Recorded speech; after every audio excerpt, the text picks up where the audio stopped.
ഇന്ന് നമുക്ക് ഒരു വ്യത്യസ്തമായിട്ടുള്ള ഉള്ളിവട തയ്യാറാക്കാം. ബ്രെഡ് ചേർത്തിട്ടുള്ള ഒരു ഉള്ളിവടയാണിത്.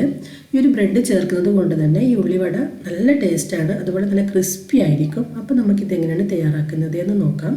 ഞാനിവിടെ 4 സ്ലൈസ് ബ്രെഡ് എടുത്തിട്ട് ഈ ബ്രെഡിനെ ചെറിയ കഷ്ണങ്ങളാക്കി മിക്സിയുടെ ജാറിലിട്ട് ഒന്ന് പൊടിച്ചെടുക്കണം.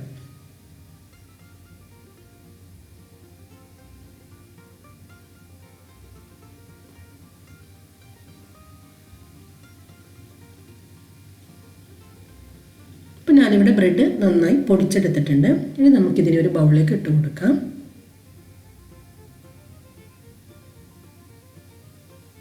ഇനി ഇതിലേക്ക് ചേർക്കുന്നത് കടലപ്പൊടിയാണ്. ഞാനിവിടെ 1/4 കപ്പ് കടലപ്പൊടിയാണ് എടുത്തിട്ടുള്ളത്.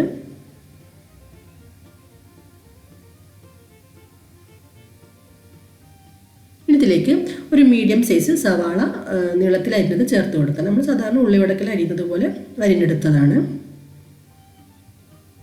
കുറച്ച് കറിവേപ്പില,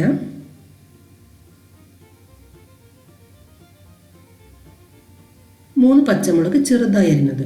കുട്ടികൾക്കെല്ലാം കൊടുക്കാനുണ്ടെങ്കിൽ നല്ലോണം ചെറുതായി അരിയണം.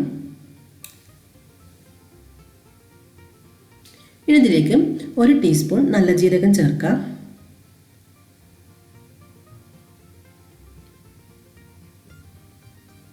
ആവശ്യത്തിന് ഉപ്പ്,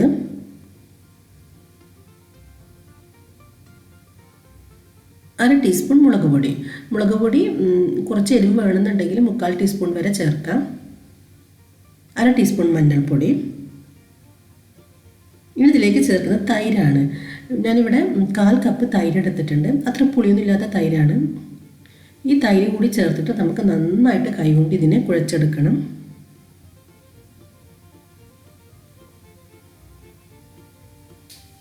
കൈകൊണ്ട് തന്നെ നന്നായിട്ട് കുഴച്ചെടുക്കണം. എങ്കിൽ മാത്രം നമ്മുടെ ഈ ഒരു സവാളയും കറിവേപ്പിലയും ബ്രെഡിൽ നന്നായിട്ട് മിക്സായിട്ട് നല്ല ടേസ്റ്റ് ഉണ്ടാവും. തൈര് ചേർക്കുന്നത് കൊണ്ട് തന്നെ നമ്മുടെ ഈ ഒരു ഉള്ളിവടക്ക് ഒരു വ്യത്യസ്തമായിട്ട് ടേസ്റ്റ് ആയിരിക്കും. ഒന്ന് കുഴച്ചതിന് ശേഷം നോക്കിയിട്ട് വെള്ളം ചേർക്കുക. വളരെ കുറച്ച് വെള്ളം മതി. ആദ്യം തന്നെ വെള്ളം ഒഴിക്കരുത്. അങ്ങനെയാകുമ്പോൾ നമ്മുടെ ഈ ഒരു കൂട്ട് ലൂസായിട്ട് പോകും. ലൂസായിട്ടുണ്ടെങ്കിൽ അത്ര ക്രിസ്പി ആയിട്ട് കിട്ടില്ല. ഫസ്റ്റ് ഒന്ന് കുഴച്ചതിന് ശേഷം നോക്കിയിട്ട് ആവശ്യത്തിന് വെള്ളം ഒഴിക്കാം.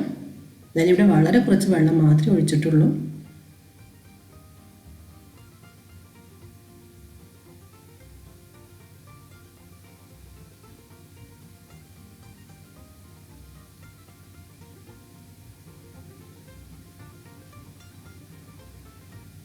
അപ്പോൾ ഞാനിവിടെ നന്നായി കുഴച്ചെടുത്തിട്ടുണ്ട്. ഇനി നമുക്കിതിനെ ഫ്രൈ ചെയ്തെടുക്കാം. ഞാനിവിടെ ഒരു ഇരുമ്പ് ചട്ടി എടുത്തിട്ടുണ്ട്. ചട്ടി ചൂടായി വരുമ്പോൾ നമുക്കിതിലേക്ക് ഓയിൽ ഒഴിക്കാം.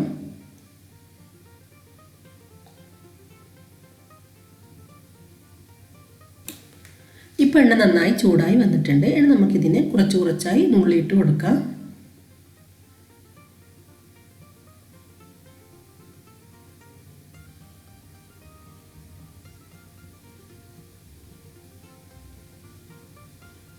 ഇപ്പോൾ അടിഭാഗം ഫ്രൈ ആയി ഒരു ഗോൾഡൻ കളറായി വന്നിട്ടുണ്ട്. ഇനി നമുക്കിതിനെ തിരിച്ചിടാം.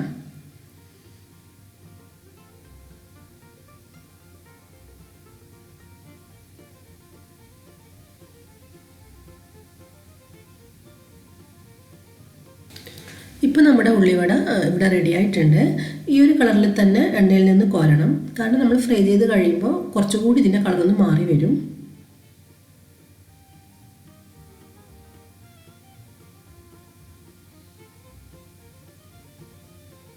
അപ്പോൾ ബാക്കിയുള്ള കൂട്ടുകൊണ്ട് നമുക്കിതുപോലെ ഫ്രൈ ചെയ്തെടുക്കാം.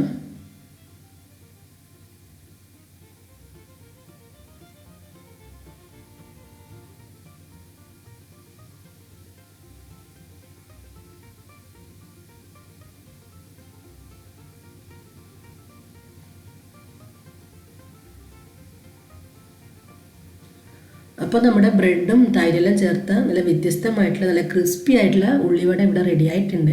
നിങ്ങളെല്ലാവരും ഒരു തവണ ഇത് ട്രൈ ചെയ്ത് നോക്കണം. തീർച്ചയായും നിങ്ങൾക്കിത് ഇഷ്ടമാവും. നമ്മൾ ഹോട്ടലിൽ നിന്ന് വാങ്ങിക്കുന്ന ഉള്ളിവടയേക്കാളെല്ലാം നല്ല ടേസ്റ്റാണ് ഇതിന്. അപ്പോൾ നിങ്ങൾ എന്തായാലും ഒന്ന് ട്രൈ ചെയ്ത് നോക്കാം.